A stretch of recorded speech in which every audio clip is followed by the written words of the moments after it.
क्या आप जानते हैं, पूरे 14 साल के वनवास में लक्ष्मण ने एक सेकंड भी नींद नहीं ली। और इससे भी बड़ी बात, उनकी नींद को पूरा करने के लिए कोई और 14 साल तक लगातार सोता रहा। कौन था वो? आप हैरान रह जाएंगे। वनवास की पहली रात थी। भगवान राम और सीता गहरी नींद में थे, लेकिन लक्ष्मण की आंखें जाग रही थी। उन्हें लगा, यदि मैं सो जाऊं तो जंगल के खतरे मेरे भैया और भाभी को नुकसान पहुंचा सकते हैं। इसी समय निशाचर देवी निद्रा अवतरित हुई। उन्होंने कहा, लक्ष्मण, 14 वर्षों तक जागना किसी मानव के बस की बात नहीं। तुम्हें यह वरदान तभी मिलेगा जब कोई तुम्हारी नींद अपने ऊपर ले ले। लक्ष्मण ने पूछा, कौन करेगा यह बलिदान? निद्रा मुस्कुराई, तुम शेषनाग के अवतार हो और तुम्हारी पत्नी उर्मिला लक्ष्मी का स्वरूप, वो ही तुम्हारे हिस्से की नींद सो सकती है। उसी रात उर्मिला सो गई, लेकिन ये नींद सामान्य नहीं थी। ये लक्ष्मण की 14 साल की नींद थी।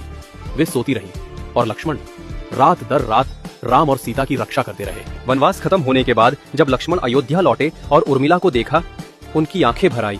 उर्मिला ने आंखें खोली और 14 साल बाद पहली बार मुस्कुराई। लक्ष्मण ने कहा, तुम्हारे इस त्याग के बिना मैं इस धर्म को निभा ही नहीं पाता।